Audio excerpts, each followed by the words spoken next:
ஒரு காலத்துல சினிமா பாடல்களை மேடையில பாடிட்டு இருந்தேன். எம்ஜிஆரை வாழ்த்தி மேடையில பாடுவேன். கலைஞர் கருணாநிதியை வாழ்த்தி மேடையில பாடுவேன். இன்னொரு மேடையில சினிமா பாடலை பாடுவேன். இப்படித்தான் வாழ்ந்தேன்.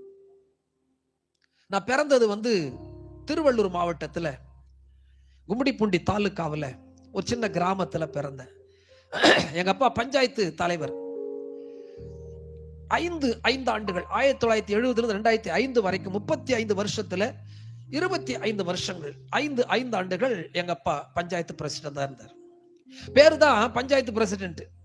ஆனா குடும்பத்துல பஞ்சம் தலை விரிச்சாடும். சாப்பிட சாப்பாடு இருக்காது, போட்டுக்க துணி இருக்காது, குடியிருக்க சரியா வீடு இருக்காது. காரணம் பெத்த தகப்ப எங்க பக்கத்துல இருக்க மாட்டார். அவர் எங்கேயாவது தெரிஞ்சிட்டு இருப்பார். அப்படின்னா ஏதாவது ஒரு வீட்டப்ப அந்த வீட்டுல செட்டில் ஆயிடுவார். அங்க குடும்பம் நடத்திட்டு இருப்பார். இங்க குடும்பம் தவித்து கொண்டிருக்கும்.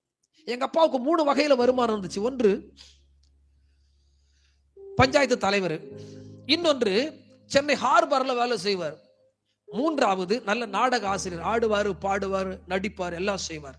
3 வகையில வருமானம் இருந்தால் ஒரு வருமானம் கூட வீட்டுக்கு வராது. அவரும் வீட்டுக்கு வரமாட்டார். எங்க அம்மா எங்க அப்பாவை சபிப்பாங்க. அவன் போயிருக்கிறான், வரமாட்டான், அவனை லாரி அடிக்கும், பஸ் அடிக்கும், அவனை வாரிட்டு தான் வரும், அப்படியெல்லாம் பேசுவாங்க. எங்க அப்பாவை திட்டுவாங்க. இந்த பக்கம் என்ன எங்க அக்காவை எங்கிட்ட போட்டு அடி அடின்னு அடிப்பாங்க. சோ இப்படி ஒவ்வொரு நாளும் வேதனை தான். எனக்கு தெரிஞ்சு எங்க அக்கா ஒரு சட்டையும் ஒரு பாவாடையும் போட்டு இருப்பாங்க. அது எங்க அத்தை எடுத்து கொடுத்தது. எங்க அண்ணன் ஒரு சட்டையும் ஒரு ட்ரௌசரும் போட்டு இருப்பாரு. அது ஸ்கூல்ல கொடுத்த யூனிஃபார்ம். ஆனா நான் கோமணகம் தாங்க இட்டு இருப்பேன். ஆனா எங்க அப்பா யாருங்க? பஞ்சாயத்து தலைவர், ஹார்பர்ல வேலை செய்யறார், நாடக ஆசிரியர். ஆனால் பேரு பெத்த பேரு தாக நீளதுன்னு ஒரு பழமொழி சொல்லுவாங்க. அந்த மாதிரி பேரு தான் பெருசு. குடிக்க தண்ணீர்ன்ற மாதிரி பிள்ளைகளை பராமரிக்கல. ஆனால் ஒருவேளை பெற்ற தகப்பன் கைவிட்டாலும் படைத்த தகப்பன் கைவிடல. அல்லேலூயா சொல்லலாமா? ஒரு நாள் வந்தது, என் தகப்பனை ஆண்டவர் மாற்றினார். அவருக்கு ஏழுமலை அவர் பேரு ஜோசப் என்ற பெயரை வச்சாங்க. அல்லேலூயா சொல்லலாமா? என் தாய் பேர் சாராள். எனக்கு ஒரு அக்கா, அவங்களுக்கு ஒரு பாஸ்ட் கல்யாணம் பண்ணி கொடுத்தோம். அவங்க சேலத்தில் ஊழியம் செய்யறாங்க. எங்க அண்ணன் அவர் எடப்பாடியில ஊழியம் செய்யறாரு. நான் எனக்கு திருவண்ணாமலை ஊழியம் செய்யறேன். அல்லேலூயா சொல்லலாமா? நான் பிறந்தது ஒரு கிராமத்துல, திருவள்ளூர் மாவட்டத்தில் ஒரு சின்ன கிராமத்துல பிறந்தேன். ஆனா படிச்சது வளர்ந்தது எம்ஜிஆரையும் கலைஞரின் சினிமா பாடலையும் பாடினது தலைநகர் சென்னையில நான் தாறுமாறா வாழ்ந்து வந்தேன். சென்னை நகர் வீதி எல்லாம் சினிமா பாடல்களை பாடி வந்த தலைநகர் சென்னையில நான் தாறுமாறா வாழ்ந்து வந்த சென்னை நகர் வீதி எல்லாம் சினிமா பாடல்களை பாடி வந்த. எங்க தெரியுமா? வண்ணார்பேட்டை, கொருக்குப்பேட்டை, ராயப்பேட்டை, தண்டையப்பேட்டை, வண்ணார்பேட்டை, கொருக்குப்பேட்டை, ராயப்பேட்டை, தண்டையப்பேட்டை எல்லாத்தையும் சுத்தி வந்த எம்ஜிஆர் கலைஞரை பாடி வந்த சினிமா பாடல்களை பாடி வந்த தலைநகர், நம்ம தலைநகர், அந்த தலைநகர் சென்னையில நான் தாறுமாறா வாழ்ந்து வந்த சென்னை நகர் வீதி எல்லாம் சினிமா பாடல்களை பாடி வந்த. வண்ணார்பேட்டை, கொருக்குப்பேட்டை, ராயப்பேட்டை, தண்டையார்பேட்டை, சவுகார்பேட்டை, சிந்தாதிரிப்பேட்டை, ஆழ்வார்பேட்டை, பல பேட்டைக்கு போன எம்ஜிஆரை பாட, கலைஞரை பாட, சினிமா பாடல் பாட. நான் போகாத ஒரே ஒரு பேட்டை கண்ணம்மாப்பேட்டை. என்னம்மாப்பேட்டை? ஏன் அங்கதான் சுடுகாடு இருக்குது. ஆண்டவர் சொன்னாரு, மகனே போடா வண்ணார்பேட்டை, கொருக்குப்பேட்டை, ராயப்பேட்டை, தண்டையார்பேட்டை, சவுகார்பேட்டை, சிந்தாதிரிப்பேட்டை, ஆழ்வார்பேட்டை, போகாத கண்ணம்மாப்பேட்டை.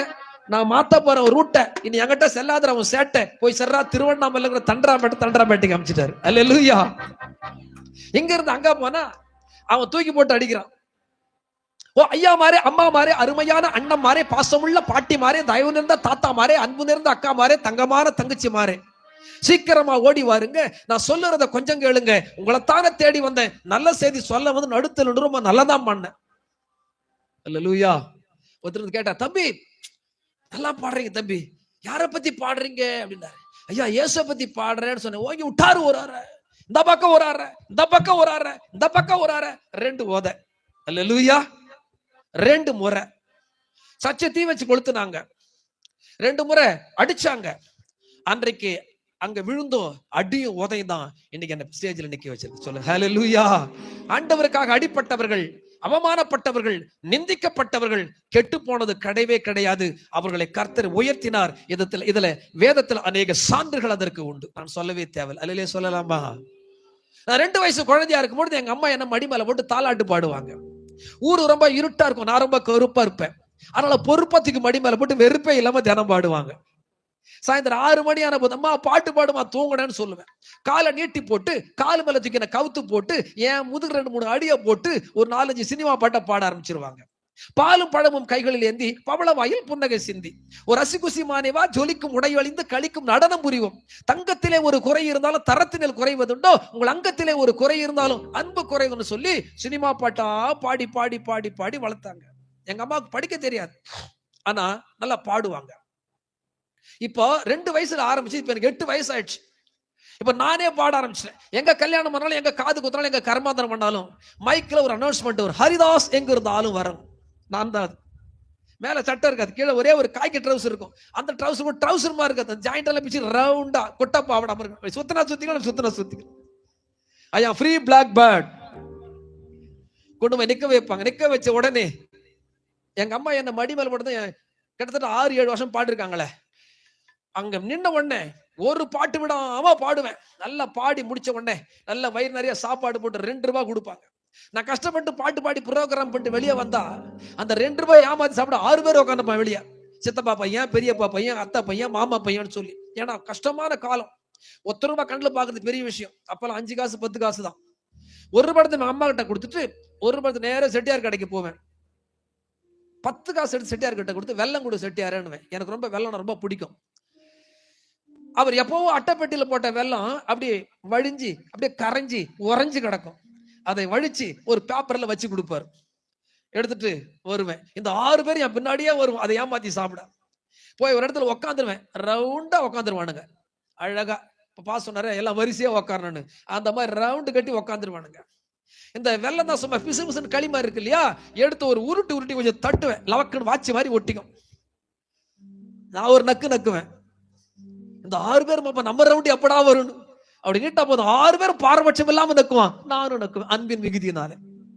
இப்படி ஒரு நாள் ஃபுல்லா 1 ரூபாய்க்கு வெள்ளத்தை வாங்கி நக்கியா தீர்த்துருவான். இதுக்கு மேல ஐயா மாதிரி யாருன்னா கூப்பிட்டாதான். அதுக்கப்புறம் தான் அவனுங்களும் போவானுங்க. அல்லேலூயா. ஆமா, 14 வயசுல சென்னையில முதல்ல எம்ஜிஆரை வாழ்த்தி மேடையில பாடுவதற்கு உட்கார்ந்தேன். எங்கள் முதல்வர் அவர், தங்க தலைவர் அவர் வாழ்கவே, பொன்மன செம்மல் அவர், புரட்சி தலைவர் அவர் வாழ்க, எம்ஜிஆரை பாராட்டி மேடையில பாடினேன். கழுத்துல 10 ரூபா நோட்டுகளை மாலையா கட்டி போட்டு கை நிறைய காசு கொடுத்தாங்க. ஒருத்தர் வந்து கேட்டா, தம்பி நீ எம்ஜிஆரை தான் பாடுவியா? எங்க டாக்டர் கலைஞர், தான தலைவர் கருணாநிதியை பாட மாட்டியா? நான் யாரை வேணாலும் பாடுவேன், எனக்கு தேவை. அதெல்லாம் ரொம்ப ஜாக்கிரதையா இருப்போம். அல்லேலூயா. மால் பைசா துட்டு டப்பு. அடுத்த நாள் நான் படிச்சது அங்க திருவற்றியூர்ல, அங்கதான் படிச்சேன். தேரடி வீதியில கலைஞர் கூட்டம். தலைவர்னா தலைவர் அவர், எங்கள் டாக்டர் கலைஞர், தமிழுக்காக உயிரை தரும் தன்மான தலைவர், பேனா என்னும் வாழெடுத்து கவிதையாலே போர் தொடுத்து வெற்றி கொண்ட மன்னர் அவர், என் உள்ளம் கவர்ந்த கல்வர்னு கலைஞரை பாடினேன். அல்லேலூயா. அடுத்த மேடைக்கு போயிட்டா யாரா எதை பண்ணோம்? ஒரு கூட்டத்துல எம்ஜிஆர், இன்னொரு கூட்டத்துல கலைஞர், அடுத்த கூட்டத்துல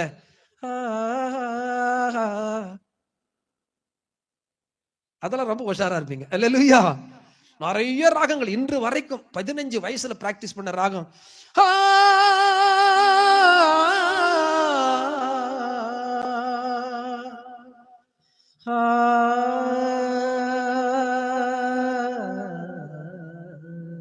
நிறைய ராகங்கள்.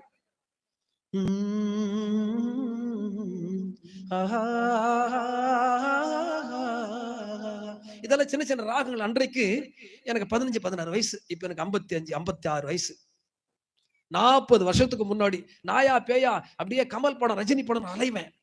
எங்க 10 காசு பாட்டு விற்குதோ அதெல்லாம் வாங்கி புது படத்தை பார்த்து அப்படியே பாட்டெல்லாம் கத்துக்குவேன். நான் நினைச்சேன், எல்லாம் சொல்லுவாங்க, டே கருப்பா நீ நல்லா பாடுறடா, நீ பாடினா சினிமா பாட்டு பாடினா அவ்வளவுதான், ரக்கம் கட்டி பறக்க ஆரம்பிச்சு மனசு, சினிமா பாடகரா மாறினா. ஆனால் ஆண்டவர் திட்டத்தை வைத்திருந்தார். பிராக்டிஸ் பண்ணு, நல்லா பாடு, கடைசியில நீ என்னதான் பாட போற. கைத்தட்டி ஆண்டு நடிச்சு என்னதான் பாட போற. 15 வயதிலிருந்து 21 வயது வரைக்கும் சினிமா பாட்டு பண்ண, எம்ஜிஆர் பண்ண, கலைஞரை பண்ண. ஆனா நினைத்தே பார்க்காத இயேசுவை இன்றைக்கு 35 வருஷங்களாய் பாடிக்கொண்டிருக்கிறேன். கிராமங்களிலே, நகரங்களிலே, வெளி மாநிலங்களில், வெளிநாடுகளிலே. அல்லேலூயா சொல்லலாமா? பிரியமானவர்களே, என் மனம் என்ன சொல்லுதோ அப்படி வாழ்ந்தேன். சினிமா பார்ப்பேன், சூதாடுவேன், குட்டிப்பேன், வெத்தலை பாக்கு போடுவேன், சிகரெட் பிடிப்பேன், நிறைய சினிமா பார்ப்பேன், தாய் தகப்பனுக்கு கீழ்ப்படிய மாட்டேன். ஆனால் என் குடும்பம் எல்லாம் இயேசுவை ஏற்றுக்கொண்டு கடவுளுடைய பணிக்கு போயிட்டாங்க. நான் ஒருத்தன் மாத்திரம் கீழ்ப்படியாம வாழ்ந்தேன். ஆனால் ஆண்டவர் என்னையும் தொட்டார். மரண படுக்கைக்கு போனேன், வியாதிப்பட்டேன். அந்த படுக்கையில் ஆண்டவரை பார்த்து சொன்ன, ஆண்டவரை இதுவரைக்கும் எம்ஜிஆரை பண்ணேன், கலைஞரை பண்ணேன், சினிமா பாடல் பண்ணேன், இனிமே நீங்க எனக்கு உயிரை கொடுத்தால் உயிரோடு இருக்கிற வரைக்கும் இயேசு என்கிற பேரை சொல்லி பாடுவேன் என்று சொன்னேன். ஆண்டவர் எனக்கு உயிரை கொடுத்தார்.